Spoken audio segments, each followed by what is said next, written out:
The X-Zone Radio Show with Rob McConnell is largely an opinion talk show. All opinions, comments, or statements of fact expressed by Rob McConnell's guests are strictly their own and are not to be construed as those of the X-Zone Radio Show or endorsed in any manner by Rob McConnell, Relmar McConnell Media Company, the X-Zone Broadcast Network, its affiliated networks, stations, employees, or advertisers.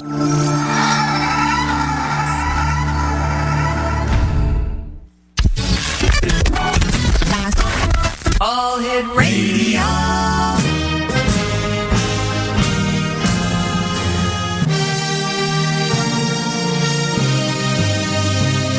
Welcome to the X Zone, a place where fact is fiction and fiction is reality. Now, here's your host, Rob McConnell.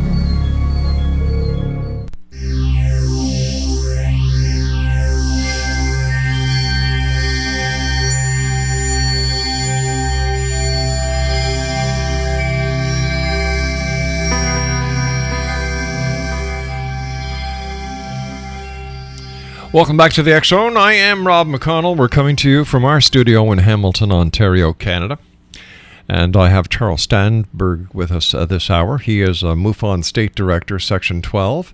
He's a member of the STAR team and CAG member, and he's also a field investigator. Joining us from his home is Charles. And Charles, welcome back to the X-Zone. Great having you with us. Oh, thank you. Appreciate it. Charles, over the past, you and I have talked about, UFOs, extraterrestrials, your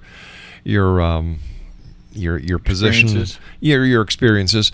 I'd like to talk tonight about mutilation, animal mutilations. I know that you did a very big case involving sheep, right?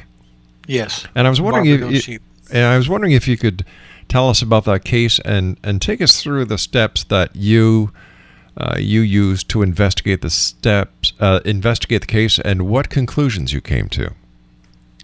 Okay. The first thing of all, I didn't even know it was even going on. This was back in 2013, mm-hmm. and it was going on from about April that year up until about October, November. And in October, somebody had called me from somewhere and here in town, and I said, "You need to look in the newspaper." I said, "Why?" Mm-hmm. So he told me exactly where. So I found a little tiny article, and the sheriff in Port Lavaca, down there in Texas here, they were beside themselves. They couldn't figure out what was mutilating these sheep and making them and just making them disappear as well. So I decided to try to call the sheriff's office. Right. I got a hold of the sheriff, and he explained who I was. And he was, "Oh, wow, you guys going to be coming down here? You going to come out here and investigate this?" But he was really excited. And I said, "Well, we'll see what we can do there, Sheriff." I got a hold of the state director and one other person. And the next day, I got a phone call. Says, and let's saddle up. And I said, okay. So I was the first one that got there. And I contacted the sheriff's office right away. Got down there. They also escorted me to the ranch where this all was taken off.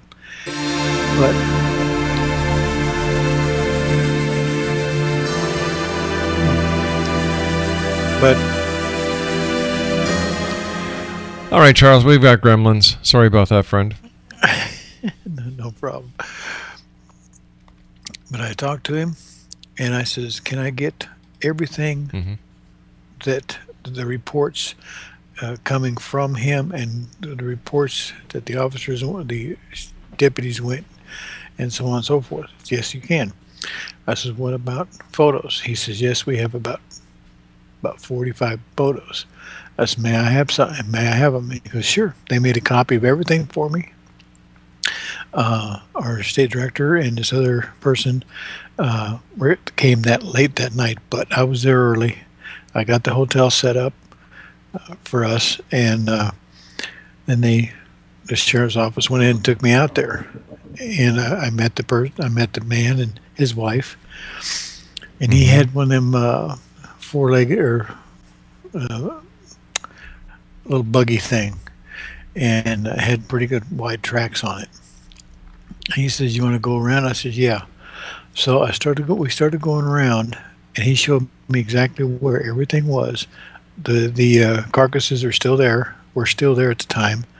So I had to put what I do is we have flags, and these flags are red flags, and I put them in different places where all these mutilations were, and out of the whole thing, we went around that whole area, his ranch, and in the very back part of his ranch is a river, and it's it's barbed wire fence across the property, and it's a good 4.5 foot drop to the river, straight down, and then both sides of his place is also barbed wired up to a certain point.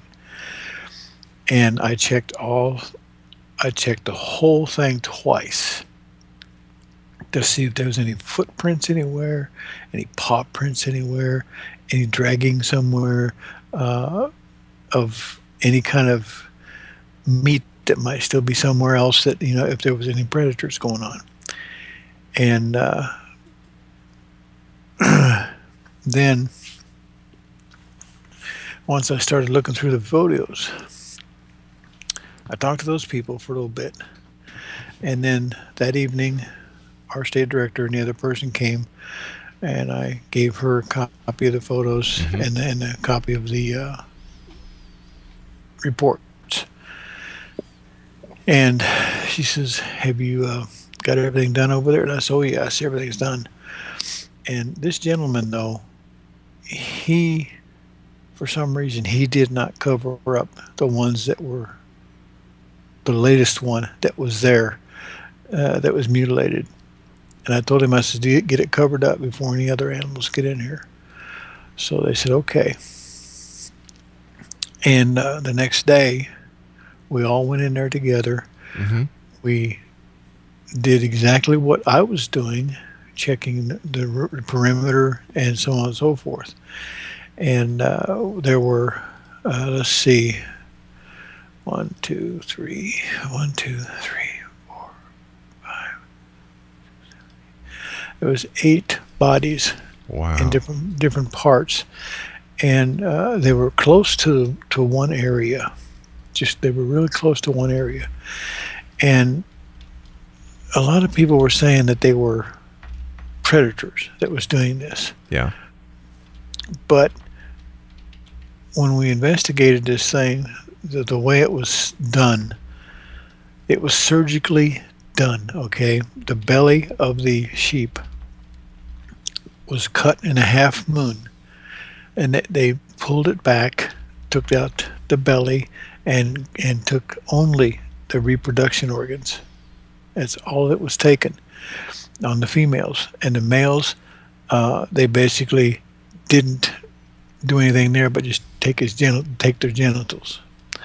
Now, if you had talked to anybody about mutilated cattle, what they do is they have a slit up around their throat, and it's about 2 inches maybe, and that's all there is to it. Now, that's how, I guess that's how they got out the blood and everything. I don't know, but every one of these sheep had the exact same thing, identical. Wow. And I thought, wow, and it was really quite compelling. We went around talking to other people, some of the neighbors of this guy, and they said, well, there are predators running around here, coyotes and stuff. And I said, yeah, but predators don't know how to. They don't know how to do surgery. They have no clue of it. All they know is they have their teeth, and that's their surgery. That's true. But to begin with, when it all started, he had 52 sheep. He sold 19 of them, and then the rest of them he had in his pasture back there. And all of a sudden, within a couple of weeks, they were all gone. They were either mutilated or just flat disappeared. And there's no way out of that place. There's no the fence all around is doubled. And when you go into the property, the house sets back probably about 50 yards. And then you have a big barn, and there's a fence right behind the barn. And they have a place to go into it. And then about 20 feet later, you have another opening. And that big pasture out there, he had goats as well, and the goats were not touched, and there were 3 yearling goats, white ones, but they were not touched, just the Barbados sheep. And when you were doing the investigation, were there any veterinarians called? Were there any other experts who were called to work with you on the investigation? No, we tried to get a hold of one that was right there in town. Yeah. He didn't want anything to do with it, and I thought, that's wild. Why not? Exactly. We need to find out what's going on here, and we didn't have any cooperation whatsoever with any veterinarians there. We had a lot of the sheriff's deputies help us out, and the sheriff himself, and a couple other people. But as far as veterinarians and trying to get the situation going, no. There was no way in heck. We couldn't even get him to even talk to us hardly. So what did the neighbors say? What did were there any strange anomalies that were reported just the time just before the mutilation started? Was the mutilation done during the day, at night? It was at nighttime, during the night. Yeah. See, the one we had, the latest one, was done that night. Okay, but one of the photos we had, I looked at. There was a very big rain, a huge thunderstorm that night, and there's a lot of water and stuff. And it was a female, right? And then you can see the pasture in the back, and something seemed a little different for some reason. And I got a hold of a friend of mine. I said, I want you to look at this photo. Excuse me. He said, okay. So he looked at it and he goes, oh, really? And I says, really what? He says, Chuck, take a look for yourself. You concentrate and see what you see. So I said, okay. And where the ruts were for this little vehicle this gentleman's got, was a lot full of water and whatnot.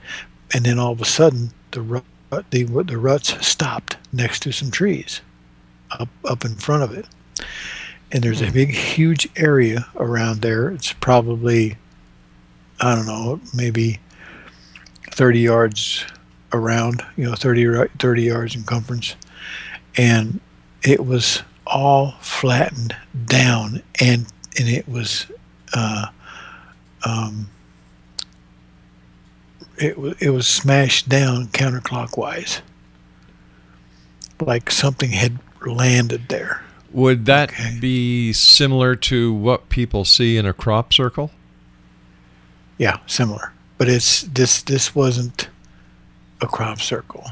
It was mashed down with something heavy. Were there any reports of unidentified flying objects that you at MUFON had during the time of the approximate time of the mutilation of these animals? No. I checked that out from April that year all the way to where we got done with all that stuff. And there was no reports whatsoever made of any kind of objects or flying saucers. Wow. But what really surprised me was some of the people that would you're walking around with my MUFON stuff on, and I would be asking questions. Just ain't nothing wrong with that. Nah, there's nothing like that, But the next day, we came in early in the morning and went around it again and checked everything. And we were thinking about, then we went inside the house and we started talking about maybe setting up cameras for them and see what we can find. And he didn't want that. Why not? Okay. Was that a little suspicious to you that did you find that a little suspicious? He changed his mind. Oh, he did he? Okay. Yes, he changed his mind. And we were going to do it, myself and another UFO or MUFON member. We're going to stay down. We were going to come back down there and stay for a couple of nights and sleep outside and just kind of watch and have a couple of cameras that kind of wide out to where it shows everything and see what happens. And we never got the clearance to do it. But when we got inside there, all of a sudden this lady shows up with another person with a camera, and it was a newspaper outlet. And they wanted to ask us questions about what was going on. And they flat asked us, do you think that these were mutilated by UFOs, by aliens? Mm-hmm. And I said, ma'am, the only thing we can think of right now is we don't know. That's why we have an investigation. It's an ongoing investigation. Right. It could be anything that might have done this to these sheep. And so after they left, after about an hour, talking to them and us, and then left. And the next morning, we were sitting there having a little cup of coffee and stuff, and right after breakfast, and we went to the ranch, and we had some coffee with them, and the man got his newspaper. And he says, you got to look at this. And I said, look at what? And we all started laughing because it said, sheep mutilated by UFOs and headlines. Oh, my gosh. And I couldn't believe it. I says, no, I never said that. Nobody said that. But you told the truth. It wasn't sensationalistic enough. Yeah, evidently. Yeah. But anyway, we got all that done. Mm-hmm. And the other gentleman that was there, besides the state director and myself, they went ahead and bagged this one sheep up, the last one we had, and he was going to take it to another veterinarian for somewhere else. And nobody wanted to do anything about it. Nobody wanted to even test it. Nothing. And that blows my mind. Yeah. I don't know why they want to do that, but they don't want to do that. But then I made my report up and everything, and the state director, she made a second report up, and it was condoned as predators. And I'm going, oh, you've got to be kidding me. Predators can't do that. Yeah. Well, like, wouldn't the animal have tear marks and teeth marks and be totally mutilated instead of surgically? Oh yeah. They would tear them all up, because they want to eat, and even if they have younglings, they'll drag it off to somewhere. That's right. But when I was saying about one photo, mm-hmm. All that grass was down flat, counterclockwise. And I got to checking that photo. I went ahead and analyzed it, and guess what was there? Take a guess. Take a guess. Yeah. I don't know. I don't know. There were two aliens. One was nailed down by a tree, and the other one was behind the other tree next to it, watching the sheriff's deputies do their job. And unbelievable. There was a portal over here off to the right on the film, and it was like a big, huge oval, and it was distorted just in that one spot. And you can see the trees behind it, but they were distorted somewhat. And I asked a very good friend of mine. All right, we're going to have a little bit of a cliffhanger here because I've got to take my news break. Charles, stand by, my good friend. Exonation, Charles Stansburge is our special guest, and Chuck and I will be back on the other side of this break with Amanda's news from the X-Zone right here on the X-Zone from our broadcast center in Hamilton, Ontario, Canada. We'll be back after the news. Don't go away.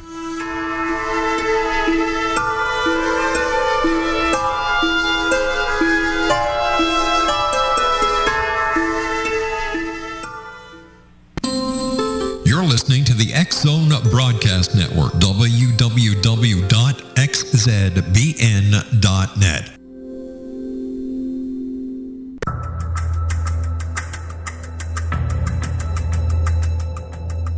Modern Esoteric, Beyond Our Senses by Brad Olson, consummates the lifeology story about where humanity originates. It is the lost continents, the primitive wisdom, the mythos of creation, and the rethinking of ancient history as we are taught in academia. There is much more to the story than what we have been told.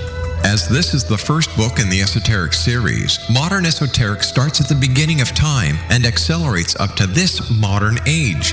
Future Esoteric is book 2 in the series and takes a forward-looking position ahead of today with an open and honest examination of the ET issue and various unexplained phenomena. To discover the writings of author Brad Olson, visit www.bradolson.com. That's www.bradolson.com.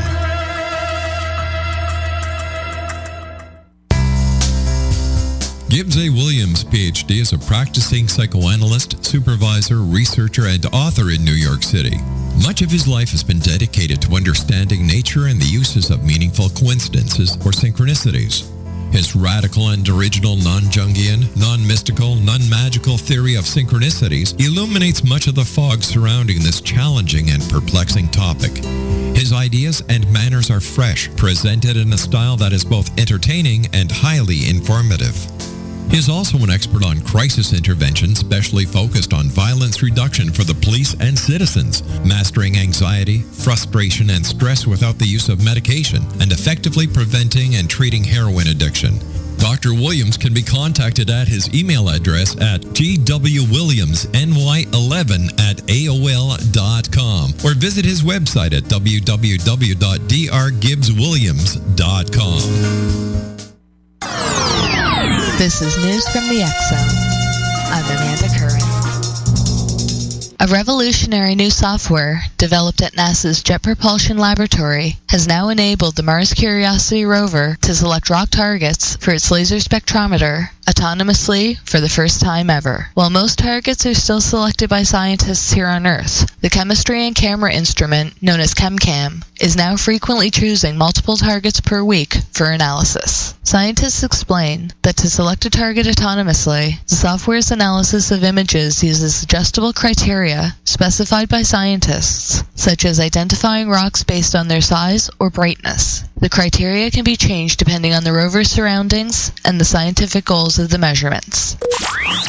A new theory has emerged which suggests that a rare type of meteorite found here on Earth may have caused the shapes on the surface of Mercury. Asma Bojabar, a postdoctoral fellow at NASA's Johnson Space Center and lead author on the new research, points out that since Mercury's prominent core is a product of the conditions under which it formed, and due to a very low abundance of oxygen, which caused nearly all of the iron that was present to sink into the core. Bojabar and his team took a powdered chemical mix, similar in composition to these types of meteorites they believe caused the formation of Mercury, and subjected it to high pressures and temperatures. Bojabar concludes, these findings indicate that the older terrains are formed by the material melting at high pressures up to the core mantle boundary, while the younger terrains are formed closer to the surface, reinforcing his theory. Neuroscientists from the Washington University School of Medicine have now identified 97 new regions of the brain by creating the most detailed map of the human brain ever. By using the brain scans of 12,000 young adults with a custom-built MRI machine, both at rest and while performing simple mental tasks, to measure the brain's activity and to see how different regions in the brains were responding. They then used a machine learning algorithm to identify discrete regions of the brain by finding common cortical coordinates during all the different scans. Researchers hope that this will offer new insights into disorders like autism, schizophrenia, and dementia. I'm Amanda Curran, News from the X Zone.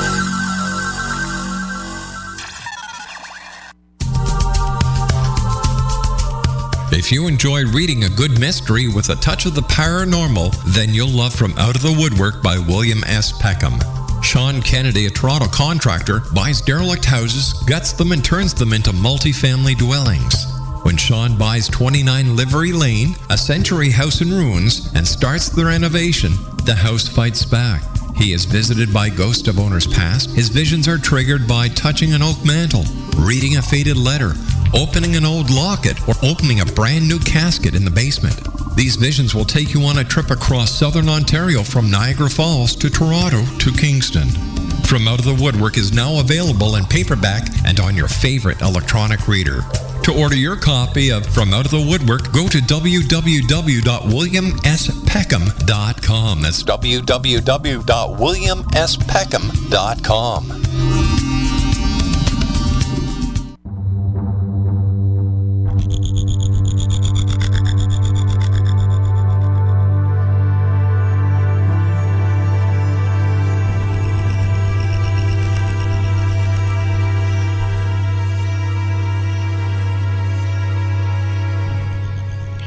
Welcome back, everyone. Charles Stansburge is our special guest of this hour. We're talking about animal mutilation. I'd just like to let you know that coming up in the next hour, it's going to be one of our best of series. It's from the X Zone Vault, and it's with a gentleman I had the pleasure of talking to, Ryan Moreau. He is National Security Analyst with the Clarion Project, and this was last year. And when you listen to this interview, and how everything that this security analyst was saying relates to what's going on in the world today, you'll be astounded. That's in the next hour here in the X Zone. Charles, before we went to the commercial break with the news, you kind of dropped a bomb on us by saying that you had a photo. You further analyzed the photo. There were two aliens and a porthole in the photo. Mm-hmm. Yeah, there was.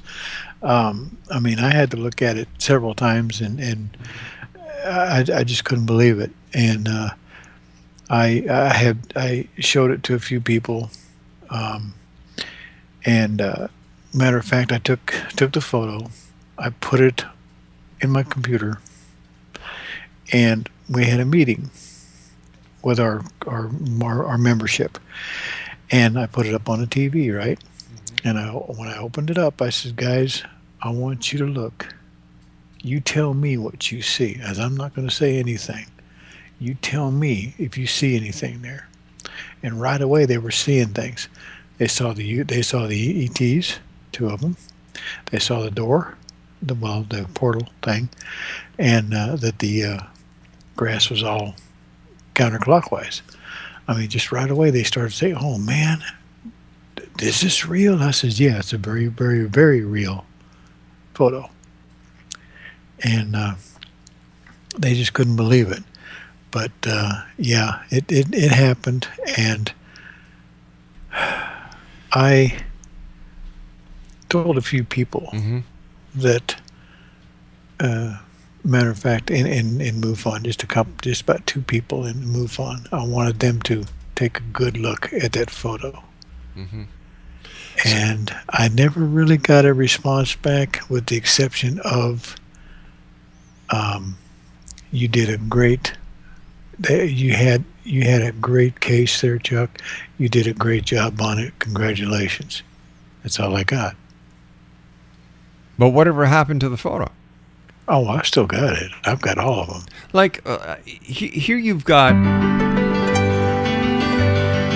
There's that little gremlin again. Here you've got proof, Chuck, of a connection between extraterrestrials and cattle and animal mutilation. You've also got a porthole in this picture, and why hasn't it gone viral? And why can't this be used to further the case of the existence of the extraterrestrial connection?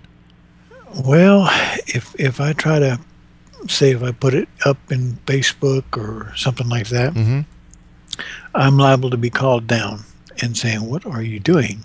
Because it's one of our cases, and we usually don't do things with photos and stuff like that, with other than just being with our own group as far as isn't that defeating members. But isn't that defeating the whole purpose? Yes, I think it is. But I have shown it to a lot of people. I even called the sheriff down there in Port Lavaca. I told him, I says, sir, I says, there is something there that, let's put it this way, was watching you or watching your deputies do their job. And I says, as far as I'm concerned, this is not a, how would you put it, not a predator of sorts, because of the incision that was done to the females and the male, and also having the slit in the neck with the drainage of blood. And I says, that to me is a classic mutilation of that ETs do. And one person asked me, how come the reproductive organs? I said, they may take the reproductive organs and take them to wherever they go up there, and they may go ahead and clone them. That way they have food for a while. Who knows? I says, I don't know the reality of it, because I haven't been with them to do it. The only reality I have is where I have been and the experiences I've had. But that could be, it's I really don't know what they do with all that kind of stuff, as far as what the reproductive is and the genitals from the males. I don't know. But the fact that you've got this photo, Chuck, and that basically MUFON is saying, well, you can't share it. It has to stay within MUFON. Isn't MUFON doing the exact same thing that MUFON accuses the government of doing, suppressing information? In a sense, yeah. Some of it is being depressed, but myself, I tell everybody about it. I show the video. The photo to people, and also some of my cases that I work, and well, let's put it this way: some of the cases that I worked were changed from my report to a different report, and I just kind of got upset about that. Said, no, this is my case. This is the way it's going to be. Yeah. And so ever since then, I went ahead and made my reports into PDF, where they can't change it, where nobody can change it. And I got bad news for you, Chuck. Well, maybe they can, but somehow or another, but not that easy, though. But I put it in with PDF, and I got one gentleman kind of upset because I had rechanged 2 cases that he did. I wouldn't say they, but he did, and he just didn't like that. Why'd you change it? I said, because it's my case. Period. And my report goes in the way it goes in, not to redo it because you think or somebody else thinks it's supposed to be a different way. No way. All right, so tell me, Chuck, who do you think is responsible for the cattle mutilation? Is it the extraterrestrials? Now, if you've got a photo at the scene of animal mutilations with 2 extraterrestrials and a porthole, to me that would certainly be kind of a way to say, well, this is what the photograph I've got. This is the evidence that was on the scene. 1 and 1 equals 2.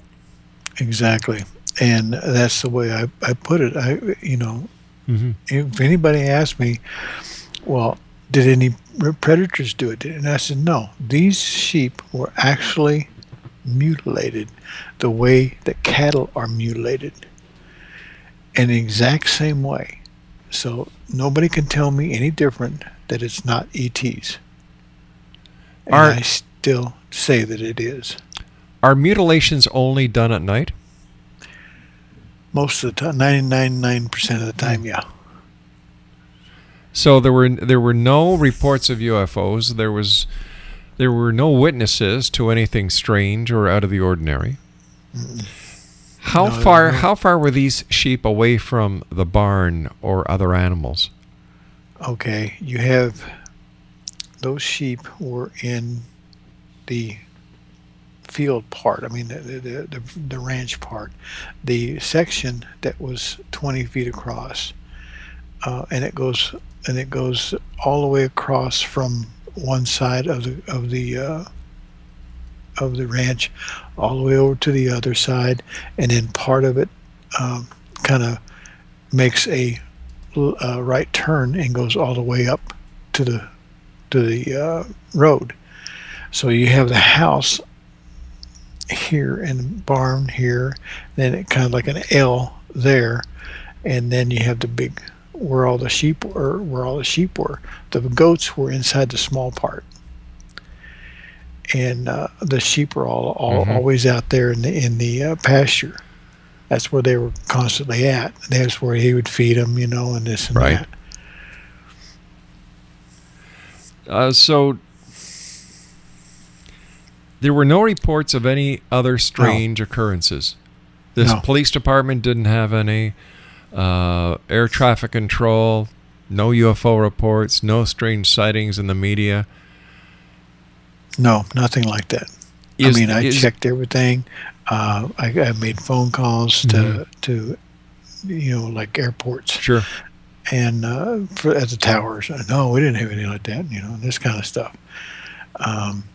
Corpus Christi, it was about another 80 miles or so back down that way. And I even contacted NAS, which is the Naval Air Station, and contacted them to see if they had any radar hits or something. They have no idea. They didn't even know there was any mutilations going on. Wow. And it just boggled my mind, of what was going on, and yet this is what they wanted to do with it. I said, no. But so the sheriff didn't do any forensic testing. Was there a university nearby that the carcasses of at least one of the sheep could have been taken to a veterinarian college or a medical forensic center to undergo a very close and forensic examination of the sheep? No. I think there were 2 veterinarians in the area, but neither one of them wanted anything to do with it. As far as a college or something, no. No way. They were trying to say that it was probably people coming over and taking them to eat, go slaughter them and do their thing. And I said, no, not hardly. And they were saying that they were predators. There was no predators. There was no tracks, no nothing. And people just don't want to hear the reality of a lot of things. And some of the things that they don't want to really hear the reality of is what I'm doing. And the things the places I've been, the experiences I've had, the experiences of other people's had, the sightings I've probably got about 700 sightings already done on my cases. And people get so excited about it. But if you tell other people, they're going to say, oh, yeah, right. I've never seen anything like that. I don't believe in them, and so on and so forth. How can you not say that they're not real? You can't say that, because they are. People see them on a constant basis. And you might say that state of Texas had 52 sightings this month, okay? But in reality, there may have been 2,000 or 3,000 sightings for the whole month, but yet they're not reported. Only just 52 of them were. Wow. But is it possible that, due to the fact that you have this photo, and I'm sorry, this thing about the photo, but you being told that it can't be released and MUFON is not releasing it, I find this despicable. If it's happening to you, how many other photos does MUFON have that other members have been told that they can't share it and that it's being withheld from MUFON? And especially since MUFON, well, not all of MUFON, but a number of members of MUFON are yelling at the top of their voices that the government is suppressing information, and yet they're doing the suppression of information as well. Let's put it this way. Most of your, if you notice on Facebook, there will be people that have Facebook accounts, and they will go in there, and if they see a UFO, they'll put it on there. Yeah. They don't care. They may report it, but they'll just go ahead and put it in there anyway. And that's me. I would too. And some of the people some people don't report things, but yet they call me. I've been called from Utah. I've been called from one of them was from Missouri, Arkansas, somewhere, a couple other states, and even here in Texas. They would call me and tell me about their excitement and about their sighting, and what they want to know what it is. I says, have you thought about making a report? No. I just want to know what you think it is, what I'm telling you, and some of them will even give me a photo or send me a photo on my email, and I'll check it out and everything. And I'll give them a call or give them an email back and say, yeah, there's something there, and this and that. What they do, they go into MUFON.com and take a look at the map, right, in Texas or whatever the case may be, especially in Texas, and they see the names of these people, the section directors, the state director, assistant state director, etc. And they see my name in there with my phone number, and they give me a call. And they just want to get it out and tell somebody what they saw. You and I have to take a short break, my friend. Please stand by. Exonation.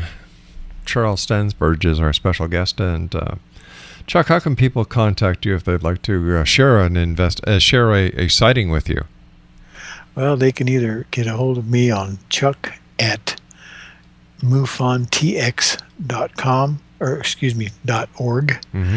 And also my phone number. You can call me anytime you want. It's 832-350-2051. Chuck, stand by. We'll be back on the other side of the short commercial break as we will wrap up this hour here in the X Zone from our broadcast center in Hamilton, Ontario, Canada. Don't go away.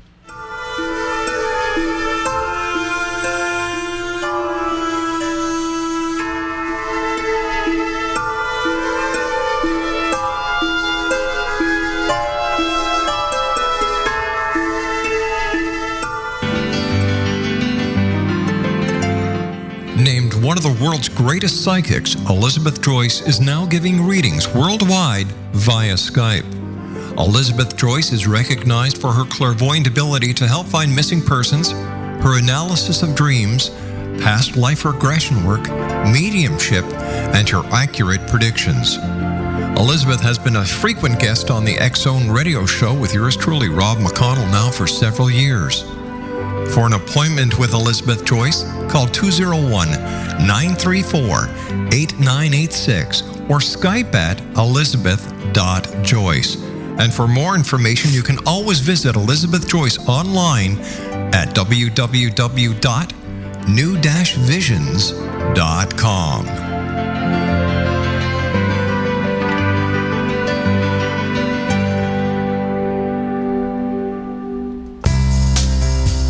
Gibbs A. Williams, Ph.D., is a practicing psychoanalyst, supervisor, researcher, and author in New York City. Much of his life has been dedicated to understanding nature and the uses of meaningful coincidences or synchronicities. His radical and original non-Jungian, non-mystical, non-magical theory of synchronicities illuminates much of the fog surrounding this challenging and perplexing topic. His ideas and manners are fresh, presented in a style that is both entertaining and highly informative. He is also an expert on crisis intervention, specially focused on violence reduction for the police and citizens, mastering anxiety, frustration, and stress without the use of medication, and effectively preventing and treating heroin addiction. Dr. Williams can be contacted at his email address at gwwilliamsny11@aol.com or visit his website at www.drgibbswilliams.com.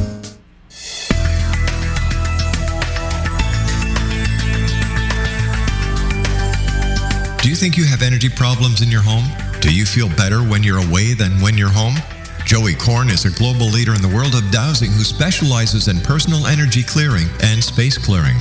He can help you create an ideal energy environment in your home no matter where you live in the world. Learn about his remote spiritual house cleaning services and much more at www.dowsers.com. You can get Joey's book, Dowsing, A Path to Enlightenment, as well as other dowsing books and tools, Kabbalah books, and Walter Russell books. Joey's work is really amazing. Go to dowsers.com right now. That's DOWSERS.com or call 1-877-DOWSING. That's 1-877-369-7464.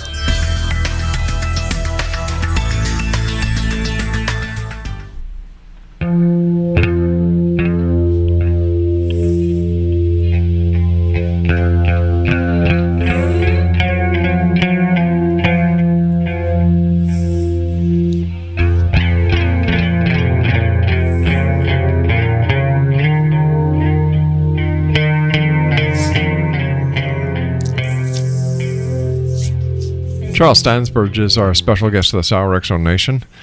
First of all, Chuck, always great having you on the show. Well, thank you. Appreciate it. So where do we go from here? How can we really get the truth out there? I put the truth out there every single day. I tell people, I talk to people. Yeah, I know you do, Chuck, and I respect you for that. But once again, this entire thing about this photo and MUFON basically suppressing it, what else do they know that they're not sharing? I have no idea. I just take care of my section, my cases. Mm-hmm. You know, whatever they're doing, I don't know. I just do my stuff and make sure that people know about it. And if they want to see any videos that I've got, I show them. Matter of fact, I make a lot of cases that have videos. What I'll do is I'll put them on a DVD, and I'll make a thing up here, you know, like MUFON cases and made by Chuck Stansburge, blah blah blah, and I'll pass them out. Say, here, take a look. See, these are actual videos of people taking videos of UFOs, and I haven't done one with regular photos yet or not, but I do with videos. Let people see them. What are your final thoughts for people tonight, Chuck? If they believe that they've come across a cattle mutilation case or an animal mutilation case, or they've seen a UFO, what should they do? Well, it all depends on what the situation is. If they see a UFO, if it's just in the sky or something like that, if you want to report it, just get on to MUFON.com and go ahead and report it. In detail as much as possible.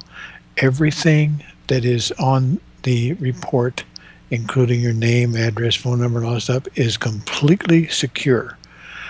The only thing that the public sees when they go to check a case, all they see is the city, the time and date, and what the person had said about what they saw. That's all that's in there. There's no names, no nothing. Confidentiality is one of the best things we have right now. But if you see something landing, which we had one a couple of years back, right, up north, but you can also call our office ASAP if you see it coming down. I don't care if it's 2 o'clock in the morning. I have a bag over here, or actually a big old case over here with all the stuff in it necessary, just about. If we get a landing, we try to get it there as fast as we can, and hopefully it's either still there. If it's not still there, then we start checking with radiation or stuff like that to see what was going on and secure the area. Same with mutilations, we secure the area and make sure that nothing is going on other than what we're supposed to do. All right, Chuck, I hate to do this, buddy, but the time is up. You and I have to say so long for tonight. I want to thank you once again for joining us, Chuck. Don't be a stranger. You're welcome here at any time. Thank you. Appreciate it. Take care, my friend. Exo Nation, I'll be back on the other side of this commercial break with the news as we go into the vault of the X-Zone Radio Show, and we're going to be playing an interview with Ryan Morrow, a national security analyst with the Clarion Project. I'm Rob McConnell. We'll be back. Don't go away.